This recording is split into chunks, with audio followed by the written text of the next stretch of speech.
leaves and broken branches. Sam and Rusty often worked together. One day, Rusty helped Peter Sam to a water tower.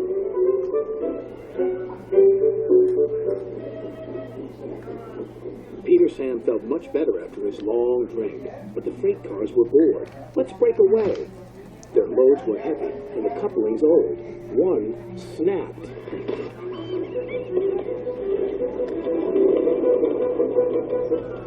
Faster, faster, shouted the freight cars. A sign read slow, steep bends and ravine ahead, but the silly cars never saw it. Then, it was too late.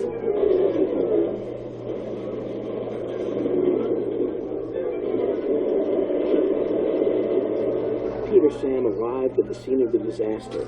His driver sighed. This was our fault. We didn't secure them properly. We'll have to get help to pull them out. Sir Topham Hatt will be very annoyed.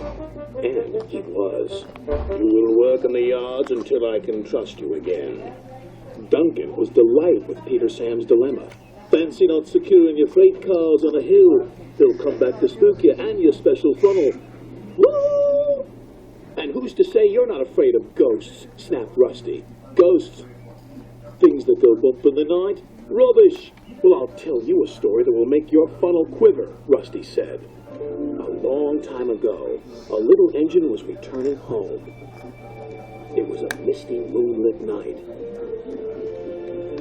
Suddenly, the engine lost control and plunged over the side into the swamps below.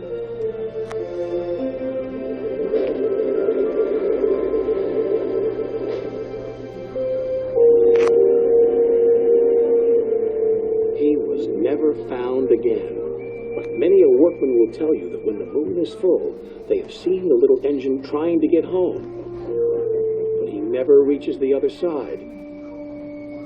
So what do you think of that, Duncan? Rubbish, replied Duncan. Never mind him, Peter Sam. He'd be frightened if he really saw a ghost. This gave Peter Sam's driver an idea. Let's play a trick on Duncan. The next day he spoke to Duncan's driver and fireman, who agreed.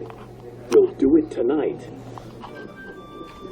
Duncan had to take coal cars to the slate mines and then bring cars back. Duncan's driver decided as part of the plan to cross the old iron bridge. Haunted bridge! Rubbish! Snorted Duncan. It's as tame as a pet rabbit's. But all the same, he kept thinking about Rusty's story.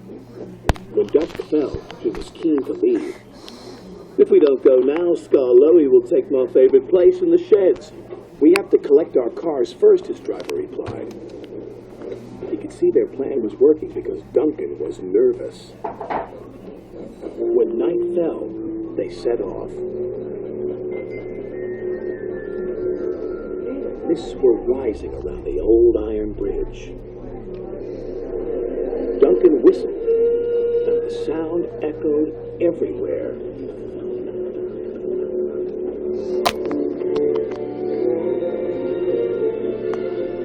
Then, ahead, he saw flickering lights. His driver knew they were only insects that shine brightly at night, but to Duncan they looked like an engine. Next, his driver secretly threw a rock from the cab into the ravine below. It's the ghost! Take me back! Take me back, please! When Duncan reached the safety of his shed, he closed his eyes tightly. Spooked, are you, Duncan? Laughed his driver. No, I'm asleep. And Duncan refused to open his eyes. He did, though, when he thought his driver wasn't looking, just to make sure that he was still there.